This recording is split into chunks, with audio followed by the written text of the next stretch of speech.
नमस्कार, बहुत स्वागत है आप सभी का। आप देख रहे हैं प्राइम टाइम शो अपना बिहार। मैं हूं आपके साथ जया मिश्रा। चलिए बुलेटिन की शुरुआत बड़ी खबर के साथ कर लेते हैं। इस वक्त की बड़ी खबर आपको बताएं, तेजस्वी यादव को निर्वाचन आयोग ने रिमाइंडर भेज दिया है। 2 वोटर कार्ड मामले में अब तक जवाब तेजस्वी यादव ने नहीं दिया है और देखिए निर्वाचन आयोग ने एक बार फिर से रिमाइंडर भेज दिया। पहले उनको जवाब देने के लिए नोटिस दिया गया था, अब उसी नोटिस पर रिमाइंडर निर्वाचन आयोग ने भेजा। निर्वाचन आयोग ने 8 अगस्त तक तेजस्वी यादव को मोहलत दी है कि वो जवाब दें। दरअसल मीडिया में दिखाए गए एपिक कार्ड का विवरण मांगा गया है निर्वाचन आयोग की तरफ से।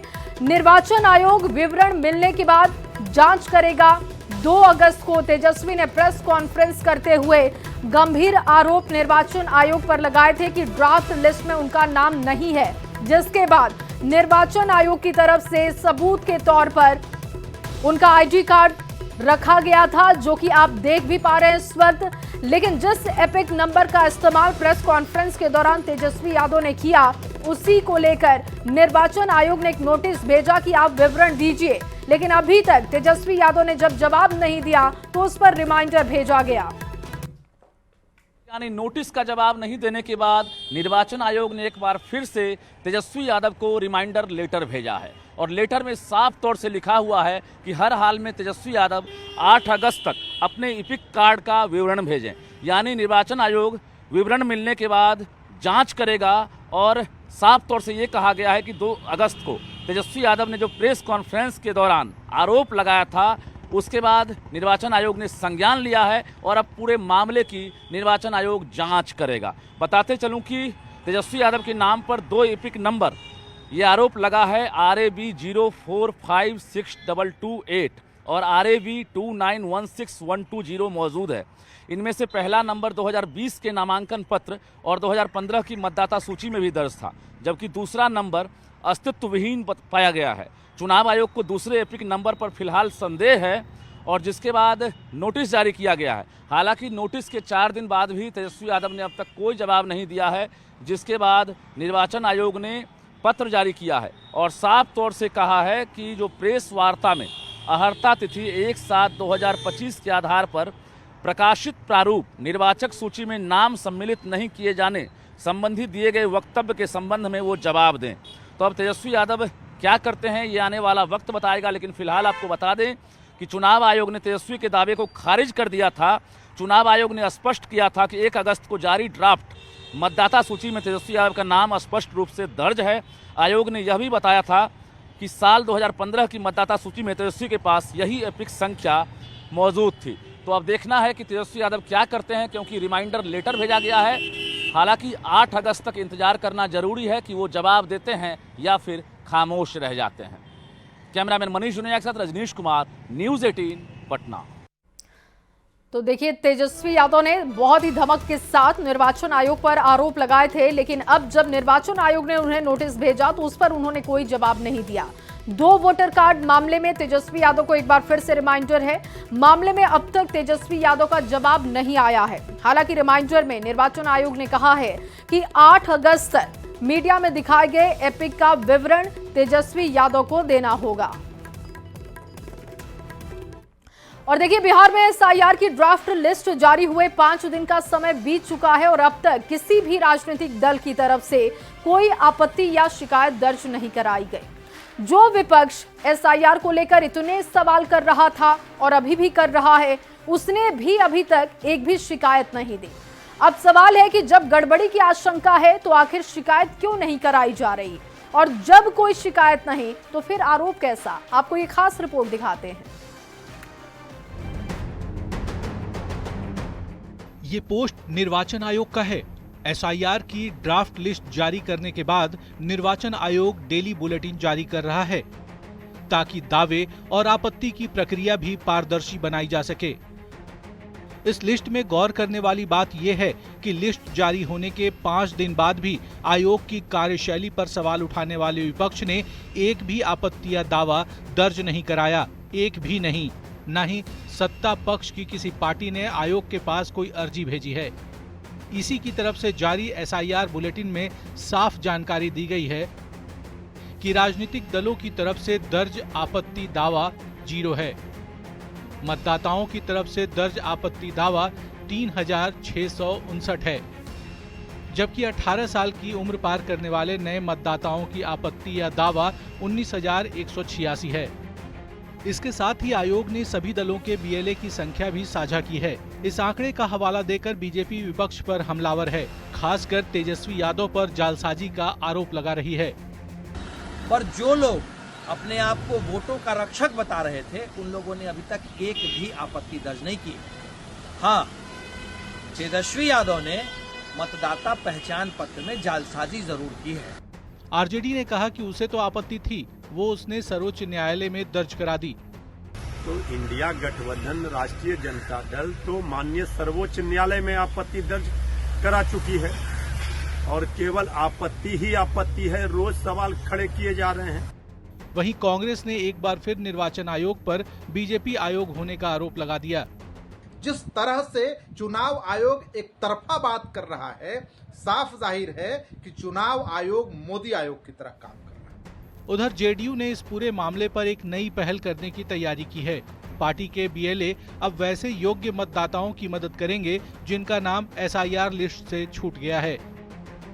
जो है इसको मतदाता सूची के पुनरीक्षण कार्य में कोई ऐसा योग्य व्यक्ति जिसका नाम छूट गया हो या किसी कारण कट गया हो, नहीं, उसको ऐसा तो बहुत कम ही है, लेकिन जो भी यदि ऐसा है कि तो उसको देख लेंगे, उसको अपने हिसाब से भी उसका सर्वे कर लेंगे और सर्वे करके उसको जो है हमारे जो खर्च करता है उसको BALO के माध्यम से उसको जुर्माने का प्रयास करेंगे या रिटर्निंग ऑफिसर जो है उसके माध्यम से उसको देखेंगे। निर्वाचन आयोग ने सभी मतदाताओं और पार्टियों को 1 सितंबर तक दावा और आपत्ति दर्ज कराने का मौका दिया है, पर अब तक राजनीतिक दलों की तरफ से एक भी शिकायत नहीं आई है। ऐसे में सवाल यही है कि जब गड़बड़ी की आशंका है तो आखिर शिकायत क्यों नहीं कर रहे, और जब कोई शिकायत ही नहीं तो आरोप कैसा। पटना से संवाददाता आनंद अमृतराज के साथ ब्यूरो रिपोर्ट, न्यूज़ 18। और चलिए आगे बढ़ते हुए आपको एक बड़ी खबर देते हैं। पीएम मोदी के बिहार दौरे को लेकर ये बड़ी खबर। पीएम मोदी एक बार फिर से बिहार के दौरे पर आने वाले हैं। पीएम मोदी 22 अगस्त को गया जी के दौरे पर आएंगे। पीएम मोदी बिहार विधानसभा चुनाव से पहले राज्य को कई विकास परियोजनाओं की सौगात देंगे, साथ ही चुनावी रैली को भी संबोधित करेंगे। पीएम मोदी के आगमन को लेकर डिप्टी सीएम सम्राट चौधरी की अध्यक्षता में गया जी एयरपोर्ट पर हाई लेवल मीटिंग हुई। कार्यक्रम स्थल का चयन किया जा रहा है। गांधी मैदान, बेलागंज और बोध गया में पीएम मोदी की रैली हो सकती है। और देखिए, इसको लेकर तैयारियां तेज हो चुकी है। एक बार फिर से प्रधानमंत्री मोदी बिहार के दौरे पर होंगे और आपको बता दें कि 22 अगस्त को प्रधानमंत्री मोदी गया जी के दौरे पर आएंगे। पीएम मोदी बिहार विधानसभा चुनाव से पहले राज्य को कई विकास परियोजनाओं की सौगात एक बार फिर से दे सकते हैं, साथ ही चुनावी रैली को संबोधित करेंगे। पीएम मोदी के आगमन को लेकर मीटिंग का दौर जारी है। कार्यक्रम स्थल का चयन हो रहा है।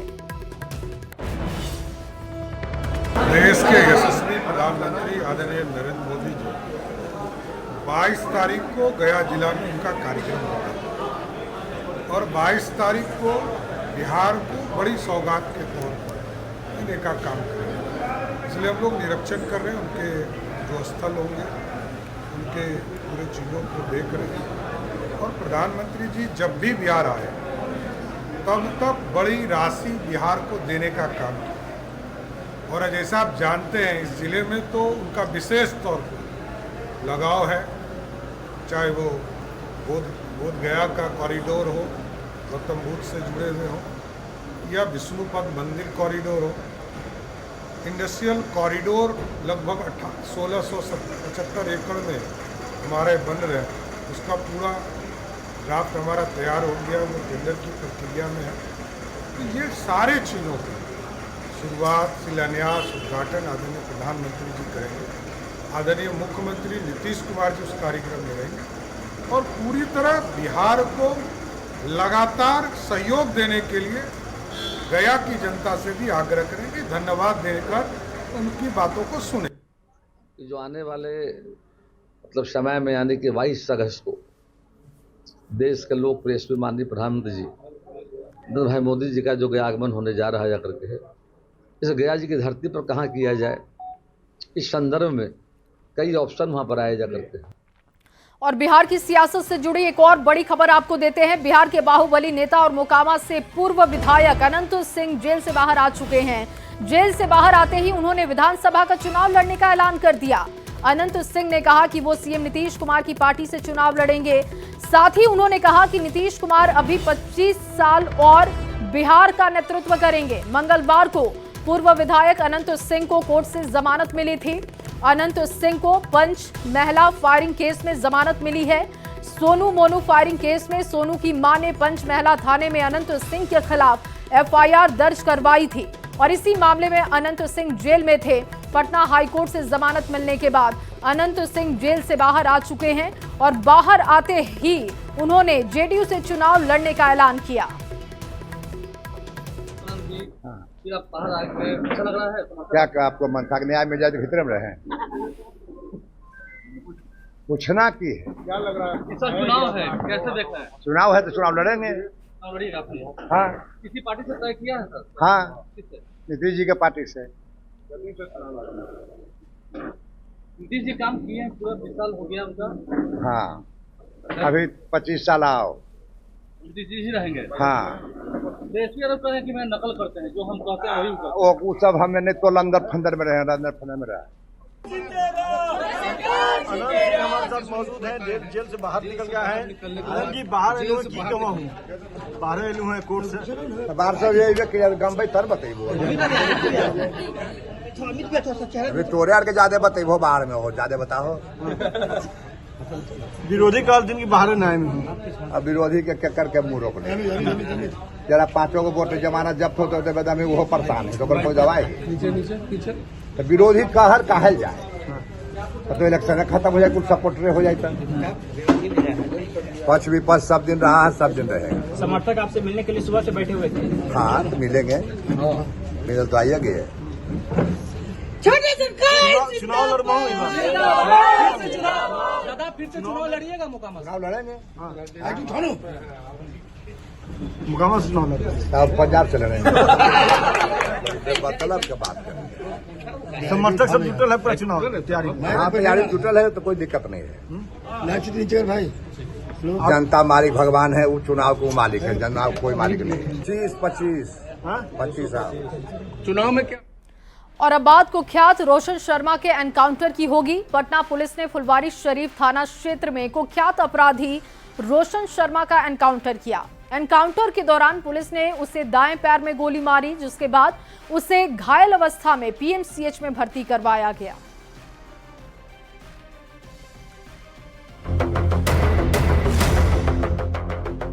जहानाबाद से पटना और पटना से रांची तक अपराध का पर्याय बन चुके रोशन शर्मा पुलिस के साथ मुठभेड़ में घायल हुआ है। पटना के फुलवारी शरीफ में पुलिस एनकाउंटर में रोशन शर्मा के पैर में गोली लगी, जिसे इलाज के लिए अस्पताल में भर्ती कराया गया है। पर जो है एक अपराधी का एनकाउंटर हुआ है, एफएसएल की टीम जांच कर रही है। जहानाबाद के सलीमपुर गांव के रहने वाले रोशन शर्मा को एसटीएफ ने जहानाबाद से गिरफ्तार किया था।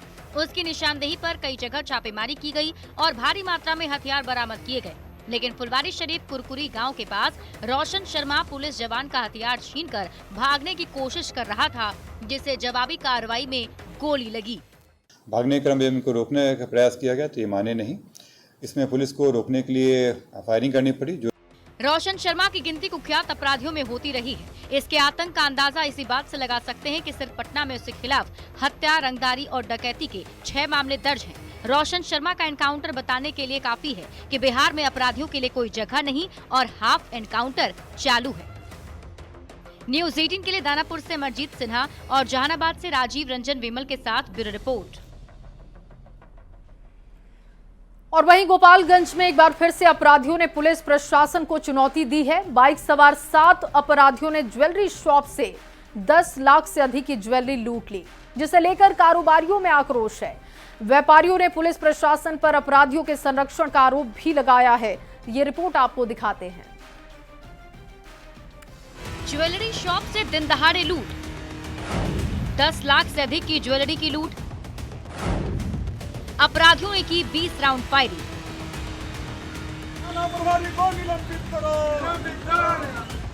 गोपालगंज में एक बार फिर बेखौफ अपराधियों ने पुलिस प्रशासन को चुनौती दी। अपराधियों ने दिन दहाड़े ज्वेलरी शॉप में बड़ी लूट की वारदात को अंजाम दिया। मांझा थाना के धर्मपरसा बाजार में बदमाशों ने 10 लाख रुपए की ज्वेलरी की लूट की। उसके बाद बदमाश फायरिंग करते हुए फरार हो गए।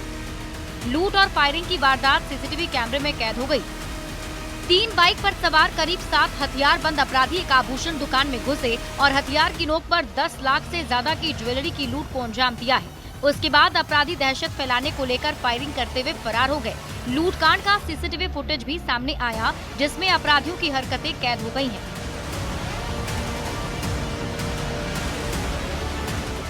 लूटकांड को लेकर कारोबारी गुस्से में हैं। विरोध में व्यापारियों ने बाजार को बंद कर रखा है। व्यापारियों ने मांझा थाना अध्यक्ष पर आरोपियों को संरक्षण देने का आरोप भी लगाया, साथ ही उन्हें हटाने की मांग कर रहे हैं। अचानक 7 की संख्या में अपराधी आए, बंदूक से लैस हुए थे। वो लोग दुकान के अंदर आए और भैया एक कस्टमर को अपना डील कर रहे थे, उनको समझ में नहीं आया कि क्या हो रहा है। अचानक वो लोग आए और एक लोहे की रॉड रखी हुई थी, ये सब शीशा उसा तोड़ने लगे। इसमें कुछ जेवर वेवर सब वो लेके चले गए लोग, और बाकी अलमीरा में सामान था सब वो लोग लेके चले गए। लूटकांड की बड़ी वारदात पर पुलिस प्रशासन सख्ते में है। पुलिस के आला अधिकारी मौके पर पहुंचकर घटना की जानकारी ले रहे हैं। लूटकांड की जांच को लेकर एसआईटी भी गठित कर दी गई है। हम लोगों ने सीसीटीवी देखा है, हमारे साथ गोपालगंज के एसपी साहब और सारा सीवान के भी एसपी साहब हैं। सीसीटीवी फुटेज देखने से कुछ क्लू मिला है और हम लोग जल्द ही आप लोग को इस केस में ब्रेक थ्रू का न्यूज देंगे। आभूषण दुकान में हुई लूट की वारदात ने पुलिस प्रशासन की मुस्तैदी पर सवाल खड़े कर दिए हैं। हालांकि प्रशासन ने 24 घंटे के भीतर लूटकांड का खुलासा करने का दावा किया है। न्यूज 18 के लिए गोपालगंज से गोविंद कुमार की रिपोर्ट। और अगली खबर कटिहार से, जहां विवाहेतर संबंध के आरोप में प्रेमी युगल को तालिबानी सजा दे दी गई। लोगों ने प्रेमी युगल का सिर मुंडवाया, कालिक पोतकर पूरे गांव में घुमाया गया। पुलिस ने दोनों को मुक्त करा लिया और मामले में दोषियों के खिलाफ कार्रवाई की बात कही। ये तस्वीर देखिए, सिर मुंडवा दिया है, मुंह पर कालिक भी पोत दी है और गले में चप्पल की माला पहनाकर गांव में घुमाया भी गया। तालिबानी सजा देने की तस्वीरें कटिहार के फलका थाना क्षेत्र की है। विवाहेतर संबंध के आरोप में भीड़ ने प्रेमी युगल के साथ जमकर ज्यादती की। पुलिस वहां मौके पर पहुंच के दोनों लड़का लड़की को सकुशल जो है थाना पर ले आई है। पुलिस को जैसे खबर मिली मौके पर पहुंचकर दोनों को मुक्त कराया और अब कटिहार के एसपी दोषियों के खिलाफ कार्रवाई की बात कह रहे हैं। जो इसमें दोषी हैं, भीड़ तंत्र द्वारा जो सजा दी जा रही है गैर कानूनी है। जो इसमें दोषी हैं उनके विरुद्ध कार्रवाई की गई। सवाल है कि प्रेम प्रसंग या विवाहेतर संबंध समाज की नजरों में अनैतिक हो सकता है, लेकिन कानूनन अपराध नहीं है। ऐसे में भीड़ को किसने सजा देने का अधिकार दिया? लोगों ने क्यों लिया कानून को अपने हाथ में? तालिबानी सजा देने वालों पर कब तक होगी कार्रवाई? न्यूज 18 के लिए कटिहार से सुब्रत गुहा की रिपोर्ट। और अब बात तेज प्रताप यादव की होगी। तेज प्रताप यादव के आरजेडी और कांग्रेस को टीम तेज प्रताप यादव से जुड़ने के प्रस्ताव पर बिहार आरजेडी अध्यक्ष मंगनी राम मंडल ने जवाब दिया। मंगनी राम मंडल ने कहा कि तेज प्रताप यहां कैसे आएंगे? तेज प्रताप की कौन सी पार्टी है हम नहीं जानते। लोकतंत्र में सबको पार्टी बनाने और चुनाव लड़ने का अधिकार है। प्रताप जी यहाँ कैसे आ गए? तेज प्रताप जी की क्या पार्टी है, नहीं पार्टी हम तो नहीं जानते हैं। पार्टी बना रहे हैं और अब बना रहे हैं तो ये कौन रोकेगा? लोकतंत्र है, सबको पार्टी बनाने का, चुनाव लड़ने का अधिकार है और संवैधानिक अधिकार है।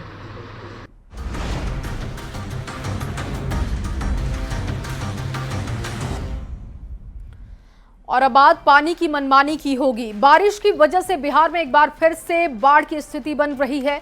भागलपुर से लेकर रोहतास और मुंगेर से लेकर मोतिहारी तक नदियां उफान पर है। जनजीवन पूरी तरीके से अस्त व्यस्त हो गया है। हालात गांव-गांव क्या है, आपको इस खास रिपोर्ट में दिखाते हैं।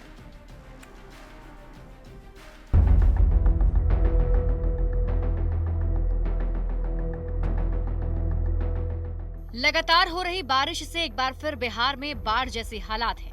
गंगा, गंडक, कोसी, सोन और बागमती नदियां उफान पर हैं। कई जिलों में जनजीवन पूरी तरह से अस्त व्यस्त हो गया है। सड़कों पर नाव चल रही है, घरों में पानी घुस गया है और हजारों लोग राहत शिविरों में शरण लिए हुए हैं।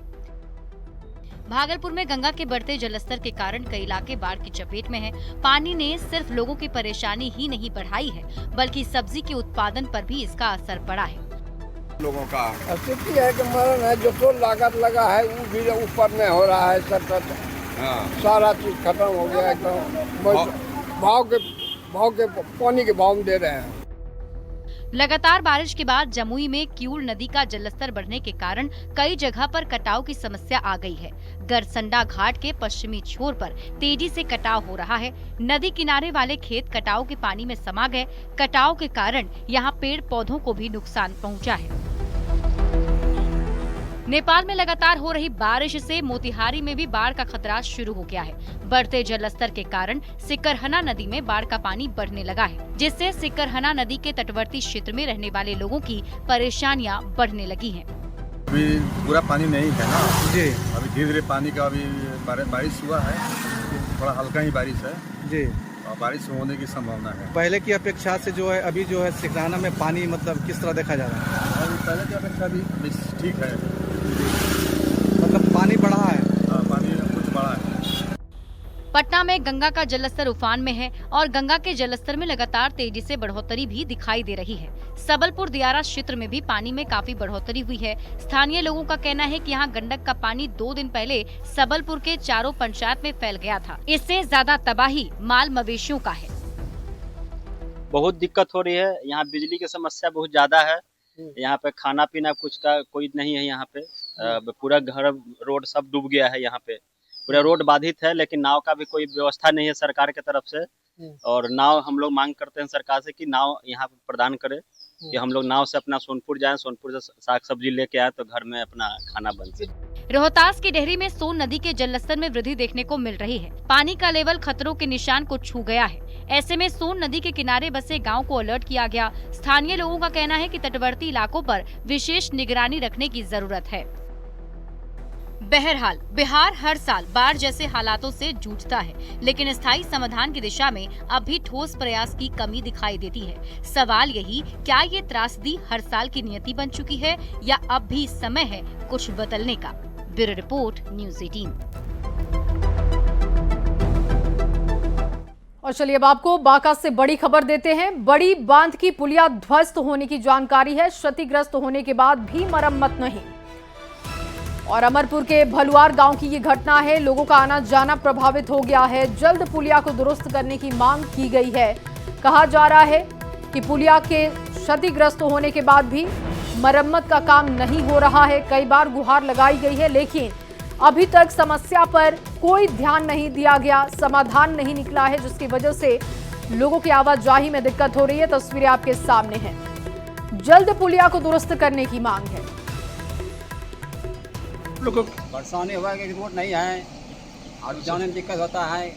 ये भलवार से मिलाना तना है, कोई चक कमदेपुर दिक्कत हो रहा है। अच्छा, ये पुल टूट लेता मतलब पटवन रो भी समस्या होता है। खत्म हो गया, पटवन अब मरा हो जाएगा इधर ऊपर डाउन। अगले साल इसमें अंदर से एक बड़ा होल हुआ था, जिसकी की सूचना ग्रामीणों द्वारा दी गई थी, इधर के जितने भी किसान थे आसपास के ग्रामीण का, लेकिन उनके द्वारा अभी तक कोई इस पर संज्ञान नहीं लिया गया। और अभी जो पानी टूट के पूरा जहाँ जहाँ पे नया नव निर्माण हुआ, वो पुलिया के टूट के जाने के कारण पानी का पूरा बहाव तेज हो गया, जिसके कारण ये होल अंदर हॉल होते होते पूरा अंदर से खोखला होकर ये पुल का पूरा धंस के टूट चुका है अभी।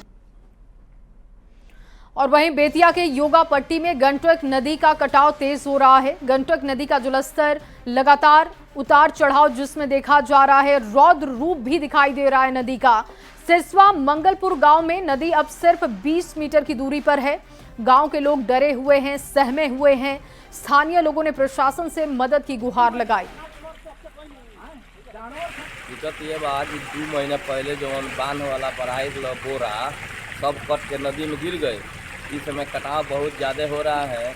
हम लोग सरकार से निवेदन करते हैं कि SDO साहब करके साहब को जाँच करा कर फाइलिंग का काम कराया जाए। जो बनाए लतो 400 फीट सब धस गई। अब एक कार्रवाई ना हुई तो खेतवा तो कटिए गई। अब भिड़ल बा धारवा पर, धारवा काट ली तो अब कहाँ जल जाई। और चलिए आपको एक बड़ी खबर देते हैं। इसी ने राजनीतिक दलों के दावे को गलत बताया है। दरअसल 65 लाख नाम कटने के विपक्ष के बयान को लेकर निर्वाचन आयोग ने बयान दिया कि अभी भी दावे और आपत्ति दर्ज कराने के लिए समय है आपके पास। आगे आए, शुद्ध मतदाता सूची बनाने में निर्वाचन आयोग को आप योगदान दें। 21-22 जुलाई को सभी दलों से सूची साझा की गई। 1 अगस्त को ड्राफ्ट जारी होने के बाद भी सूची दी गई। इसी ने सभी को सूची देने का वीडियो जारी किया। राजनीतिक दलों को सूची नहीं देने की बात गलत है। निर्वाचन आयोग ने ये बात कही। नियमों के मुताबिक ही एसआईआर अपना काम कर रहा है। एसआईआर को लेकर जो काम निर्वाचन आयोग कर रहा है वो नियमों के मुताबिक हो रहा है। आरोप लगाए जा रहे हैं, लेकिन अब तक आपत्तियां और शिकायत दर्ज नहीं कराई गई हैं। दरअसल जो एक जानकारी साझा की गई 65 लाख मतदाताओं के नाम कटने की, उसको लेकर निर्वाचन आयोग ने जवाब दिया। और पटना से एक और बड़ी खबर आपको दे। ट्रांसफर पोस्टिंग पर फिर शिक्षक एकजुट हो गए हैं। बचे सभी शिक्षकों के ट्रांसफर की मांग उठाई गई। अंतर जिला और सेम जिला यानी कि उसी जिले में ट्रांसफर की मांग है। पटना जिले के लिए नहीं हो सका ट्रांसफर शुरू। पटना में ट्रांसफर पर तत्काल फैसला लेने की मांग की गई है। शिक्षकों ने सीएम नीतीश और एसीएस सिद्धार्थ से गुहार लगाई। टीआरई 3 और सक्षमता 2 के लिए शिक्षकों ने ये मांग की है। न्यूज 18 के जरिए शिक्षकों ने गुहार लगाई। राखी पर सरकार से शिक्षकों ने मांगा है ट्रांसफर का गिफ्ट। ये बड़ी खबर आपको दे रहे हैं। शिक्षकों ने अपनी एकजुटता दिखाते हुए ट्रांसफर को लेकर मांग की है और राखी पर सरकार से शिक्षकों ने मांगा है ट्रांसफर का गिफ्ट। न्यूज 18 के जरिए शिक्षकों ने गुहार लगाई है और उनका कहना है कि राखी पर ये गिफ्ट सरकार हमें दे। और अगली खबर आपको सीतामढ़ी से दे, जहां सीतामढ़ी के पुनौरा धाम में अयोध्या की तर्ज पर माता सीता का भव्य मंदिर बनेगा। 8 अगस्त को गृह मंत्री अमित शाह और सीएम नीतीश कुमार भव्य मंदिर के निर्माण कार्य का शिलान्यास भी करने वाले हैं। देखिए, डिप्टी सीएम सम्राट चौधरी पुनौरा धाम में शिलान्यास कार्यक्रम की तैयारियों का जायजा लेने के लिए पहुंचे। साथ ही अधिकारियों को कई जरूरी निर्देश भी उन्होंने दिए। और गृह मंत्री अमित शाह और सीएम नीतीश कार्यक्रम में हिस्सा लेंगे। और देखिए, जानकारी है कि कल अमित शाह पटना पहुंचेंगे। उससे पहले कार्यक्रम को लेकर तैयारियों की समीक्षा हो रही है। डिप्टी सीएम सम्राट चौधरी पहुंचे सीतामढ़ी, जहां पर उन्होंने तैयारियों को देखा, परखा, अधिकारियों के साथ बैठते हुए समीक्षा की।